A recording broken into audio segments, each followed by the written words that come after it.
ഇത്രയും ദിവസം mobile phone മേടിക്കാൻ നോക്കുമ്പോഴത്തേക്ക് വലിയ കൺഫ്യൂഷൻ ഒന്നും ഉണ്ടാകത്തില്ല. കാരണം ഓരോ പ്രൈസിലും നമുക്ക് വ്യക്തമായിട്ട് മനസ്സിലാവും എങ്ങനത്തെ പെർഫോമൻസ് എങ്ങനെ ദിവസം കിട്ടാൻ പോകുന്നുള്ള കാര്യം. അപ്പോൾ ഇപ്പോൾ കറണ്ട് വളരെയധികം കൺഫ്യൂഷൻ ടെക്കുമായിട്ട് ബന്ധപ്പെട്ടിരിക്കുന്ന പയ്യന്മാർക്കായിരുന്നാലും ശരി വളരെയധികം കൺഫ്യൂഷൻ വരുന്ന സംഗതിയാണ് ഇപ്പോൾ നമ്മളെ MI10T, MI10D Pro, OnePlusന്റെ 8 ഇത് മൂന്നിൽ ഏറ്റവും നല്ല നമുക്ക് വാല്യൂ തരുന്ന ഡിവൈസ് ഏതാണ്, അല്ലെങ്കിൽ ഏറ്റവും നല്ല ഡിവൈസ് ഈ മൂന്നിൽ ആരാണെന്നുള്ള കാര്യം വളരെ ഷോർട്ടായിട്ട് ഒരു ടെക്കിനെ കുറിച്ച് വലിയ അറിവില്ലാത്ത വ്യക്തിക്കാണെങ്കിൽ പോലും വളരെ സിമ്പിളായിട്ട് മനസ്സിലാവുന്ന രീതിയിലുള്ള കുറച്ച് കുഞ്ഞ് കമ്പാരിസൺ നമ്മൾ ചെയ്യാനായിട്ട് പോകുന്നത്. നമുക്കപ്പോൾ വീഡിയോ സ്റ്റാർട്ട് ചെയ്യാം. ഓക്കെ, നമ്മൾ പറഞ്ഞതുപോലെ തന്നെ നമ്മൾ ഇൻഡെപ്ത് കമ്പാരിസൺ അല്ല, സ്പെസിഫിക്കേഷനൊക്കെ പറഞ്ഞ് അരമണിക്കൂർ നീട്ടിക്കൊണ്ട് പോകുന്നൊരു വീഡിയോ ഒന്നും അല്ല. വളരെ ബേസിക് ആയിട്ട് ഫോണിനെ പറ്റി ബേസിക് ആയിട്ടുള്ള വ്യക്തിക്ക് മനസ്സിലാവുന്ന ഒരു വീഡിയോ മാത്രമാണത്. ഈ MI10Tയും MI10D Proയും തമ്മിൽ ആകെ ഒറ്റ കാര്യത്തിൽ മാത്രമേ വ്യത്യാസമുള്ളൂ. ബാക്കി സ്പെസിഫിക്കേഷൻ എല്ലാം സെയിം തന്നെയാണ്. അത് ക്യാമറയുടെ കാര്യത്തിലാണ്.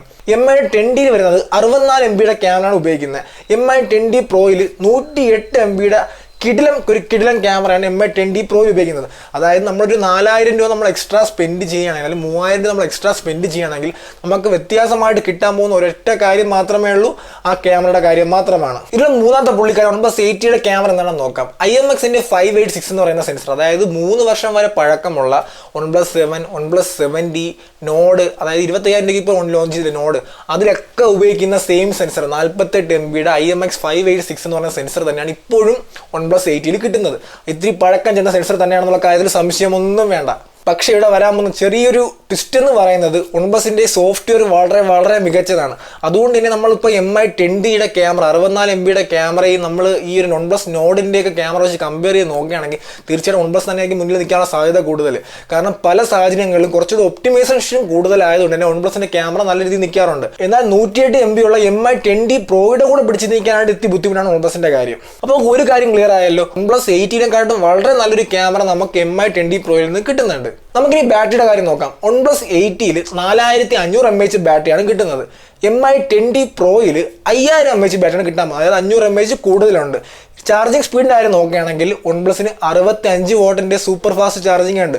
അതായത് 39 മിനിറ്റിൽ ഫോൺ ഫുൾ ചാർജ് ആവും. MI10D Proയിൽ 33 വാട്ടിൻ്റെ ഫാസ്റ്റ് ചാർജിങ് ഉണ്ട്. അത് 1 മണിക്കൂർ ഏകദേശം ആകുമ്പോഴത്തേക്ക് ഫോൺ ഫുൾ ചാർജ് ആവും. നമുക്കിനി അടുത്ത കാറ്റഗറി പെർഫോമൻസിലേക്ക് പോകാം. 36,000 രൂപ നമ്മൾ MI10D മേടിച്ചിരുന്നാലും 43,000 രൂപ കൂടെ നമ്മൾ OnePlusന്റെ 8T മേടിച്ചിരുന്നാലും രണ്ടിലും അല്ല, ഈ 3 ഡിവൈസിലും ഒരേ പെർഫോമൻസ് ആണ് കിട്ടാൻ പോകുന്നത്. അതായത് സ്നാപ്ഡ്രാഗന്റെ 865 ഒന്നും നോക്കണ്ട, വളരെ നല്ല പെർഫോമൻസ് നൽകുന്ന ഏകദേശം ഒരു വർഷം പഴക്കമുള്ള ഒരു പ്രോസസ്സറാണ്. പക്ഷെ വളരെ നല്ല പെർഫോമൻസ് നൽകുന്ന ചിപ്സെറ്റ് തന്നെയാണ് സ്നാപ്ഡ്രാഗൺ 865. പെർഫോമൻസ് എത്ര ഉണ്ടെന്ന് പറഞ്ഞിട്ട് വാരി ചാക്കി കെട്ടി വെച്ചിട്ട് നമുക്കൊരു പ്രയോജനം ഉണ്ടാകാൻ പോകുന്നില്ല. അത് നമുക്ക് എൻജോയ് ചെയ്യണമെന്നുണ്ടെങ്കിൽ നല്ലൊരു ഡിസ്പ്ലേ വേണം.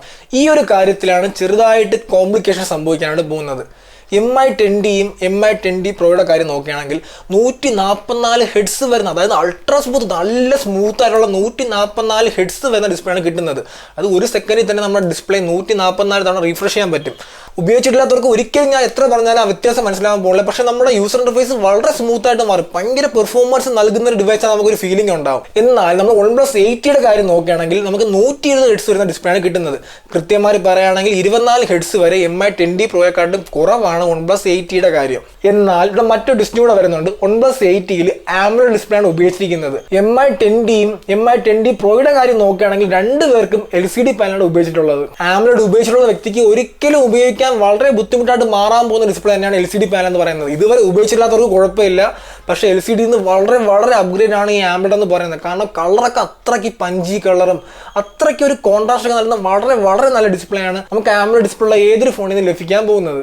OnePlus 8ൽ 6.55 വരുന്ന ഡിസ്പ്ലേ ആണ് നമുക്ക് കിട്ടുന്നത്. ഇതിനെക്കാട്ട് ഇത്തിരി കൂടെ വലിപ്പമേറിയതാണ് MI10Dയുടെ ഡിസ്പ്ലേ. 6.67 ആണ് ഡിസ്പ്ലേയുടെ സൈസ് വരുന്നത്. OnePlus 8ൽ AMOLED പാനലാണ്, 4500 mAhന്റെ ബാറ്ററിയാണ് വരുന്നത്.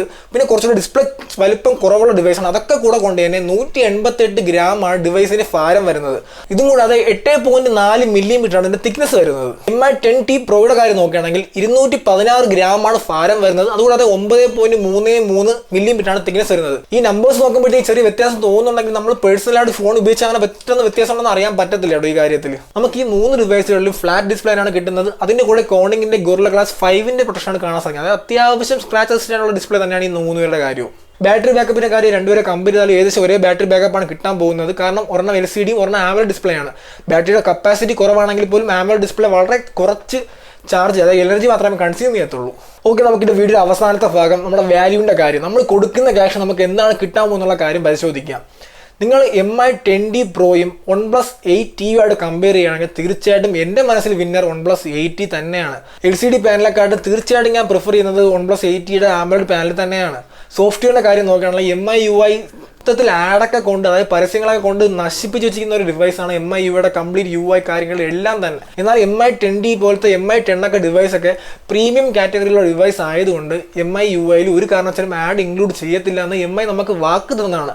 എന്നിട്ട് പോലും പല സിസ്റ്റം ആപ്ലിക്കേഷൻസിനകത്തൊക്കെ ഓപ്പൺ ആക്കുമ്പോഴത്തേക്കും ആഡ് നമുക്ക് കാണാൻ സാധിക്കുന്നുണ്ട്. അതായത് പൂർണ്ണമായിട്ടും അവർ ആഡ് റിമൂവ് ചെയ്തിട്ടില്ല. പല സ്ഥലങ്ങളിൽ നമുക്ക് ആഡ് കാണാൻ സാധിക്കുന്നുണ്ട്. പക്ഷേ കമ്പാരിറ്റീവ്ലി നമ്മുടെ Note 9, Note 8 Pro അതൊക്കെ ഉണ്ടല്ലോ, അതുമായിട്ട് കമ്പയർ ചെയ്യുമ്പോൾ ആഡ്സ് വളരെ കുറവാണെന്ന് മാത്രമേ ഉള്ളൂ. പിന്നെ ക്ലിയർലി എന്തുകൊണ്ട് MIUIക്കാട്ട് വളരെ വളരെ നല്ലതാണ് OnePlusന്റെ ഓക്സിജൻ OS. കാരണം ആൻഡ്രോയിഡ് കമ്മ്യൂണിറ്റിയുള്ള എല്ലാവരും തന്നെ അത് ആവർത്തിച്ച് പറയുന്ന ഒരു കാര്യമാണ്. ഓക്സിജൻ OS തന്നെയാണ് ഏറ്റവും മികച്ച കറന്റ് നമുക്ക് ആൻഡ്രോയിഡ് ഫോണിൽ കിട്ടുന്ന സോഫ്റ്റ്വെയർ. എന്നാൽ നമ്മൾ പറഞ്ഞതുപോലെ തന്നെ പെർഫോമൻസിൻ്റെ കാര്യം പറഞ്ഞാലും ബാക്കി എന്തൊക്കെ കാര്യം നമ്മൾ കമ്പയർ ചെയ്താലും MI10D പ്രോയും OnePlus 8T ആയിട്ട് നമുക്ക് വ്യത്യാസങ്ങളൊന്നും കാണാൻ സാധിക്കുന്നില്ല. അതുകൊണ്ട് തന്നെ MI10D പ്രോയ്ക്ക് പകരം നിങ്ങൾ MI10T വെറും T വേർഷൻ കൺസിഡർ ചെയ്യുകയാണെങ്കിൽ വളരെ വളരെ നല്ല വാല്യൂ ആണ് കിട്ടാൻ പോകുന്നത്. വളരെ കൃത്യമായിട്ട് പറഞ്ഞാൽ MI10Tയെക്കാട്ടും 7000 രൂപ കൂടുതലാണ് നമുക്ക് OnePlus 8Tയുടെ പ്രൈസിംഗ് എന്ന് പറയുന്നത്. ഓക്കെ, നമ്മുടെ വീഡിയോ കൺക്ലൂഷനിലേക്ക് വരാം. വേറെ ഒന്നും പറയാനില്ല. നിങ്ങൾ MI10D Pro ആണ് മേടിക്കാൻ നിൽക്കുന്നതെന്നുണ്ടെങ്കിൽ തീർച്ചയായിട്ടും മേടിക്കരുത്. നേരെ OnePlus 8Tയിലേക്ക് പോവുക. ഒരു 3000 രൂപ കൂടുമ്പോഴത്തേക്ക് നമുക്ക് വളരെ ബെറ്റർ ആയിട്ട് ഡിസ്പ്ലേ കിട്ടുന്നുണ്ട്, സോഫ്റ്റ്വെയർ എക്സ്പീരിയൻസ് കിട്ടുന്നുണ്ട്, അങ്ങനെ പല പല പല കാര്യങ്ങളും ഉണ്ട്. എന്നാൽ നിങ്ങൾ കൊടുക്കുന്ന ക്യാഷിന് വളരെ നല്ല വാല്യൂ നൽകുന്ന ഡിവൈസാണ് നിങ്ങൾക്ക് ആഗ്രഹിക്കുന്നുണ്ടെങ്കിൽ നേരെ MI10Tയിലേക്ക് പോവുക. T പ്രോയുടെ കാര്യമല്ല പറയുന്നത്, MI10Tയിലേക്ക് പോവുക. ഇത് ചെറിയൊരു കാര്യങ്ങൾ നമ്മൾ കമ്പയർ ചെയ്യാൻ ആവശ്യമുണ്ട്. MI10Dയുടെ ബേസ് വേരിയന്റ് എന്ന് പറയുന്നത് 6GB RAM 128GB internal memory വരുന്ന വേർഷനാണ്. എന്നാൽ OnePlus 8Tയുടെ ബേസ് വേരിയന്റിന് 8GB RAM 128GB ഇന്റേണൽ ആണ് വരുന്നത്. എന്നാൽ വെറും 2GB RAM എക്സ്ട്രാ കിട്ടിയെന്ന് പറഞ്ഞാൽ വലിയ പെർഫോമൻസ് ഡിഫറൻസ് ഒന്നും ഉണ്ടാകാൻ പോകുന്നില്ല. അത് ഞാൻ ഇതിന് മുന്നേ പബ്ലിഷ് ചെയ്ത വീഡിയോയിൽ ഡയറക്റ്റ് ആയിട്ട് കറക്റ്റ് പറഞ്ഞുള്ള കാര്യമാണ്. ഈ ബട്ടണിൽ ഞാൻ ആഡ് ചെയ്തിട്ടുണ്ടാവും. ഓക്കെ, നമ്മുടെ വീഡിയോ കമ്പാരിസൺ ഇപ്പോൾ കഴിഞ്ഞിരിക്കുകയാണ്. വളരെ സിമ്പിളായിട്ട് മാക്സിമം ഷോർട്ടായിട്ട് എല്ലാ കാര്യങ്ങളും ഇപ്പോൾ എക്സ്പ്ലെയിൻ ചെയ്യാൻ ശ്രമിച്ചിട്ടുണ്ട്. ഞാൻ നിങ്ങൾക്ക് മനസ്സിലാക്കാണെന്ന് ഞാൻ പ്രതീക്ഷിക്കുന്നുണ്ട്. വീഡിയോ ഇഷ്ടമായെങ്കിൽ തീർച്ചയായിട്ടും നിങ്ങൾ ചാനൽ സബ്സ്ക്രൈബ് ചെയ്യാത്തവർ സബ്സ്ക്രൈബ് ചെയ്യുക, ലൈക്ക് ചെയ്യുക, കമൻറ്റ് ചെയ്യുക. നിങ്ങൾക്ക് പുതിയ വീഡിയോസ് കാണാൻ താല്പര്യമുണ്ടെന്നുണ്ടെങ്കിൽ തീർച്ചയായിട്ടും ആ കമൻറ്റ്, നിങ്ങൾ താല്പര്യമുള്ള ടോപ്പിക്സ് കമൻറ്റ് ചെയ്യാൻ മറക്കരുത്. എൻ്റെ പേര് ആദർശ്. Thanks for watching.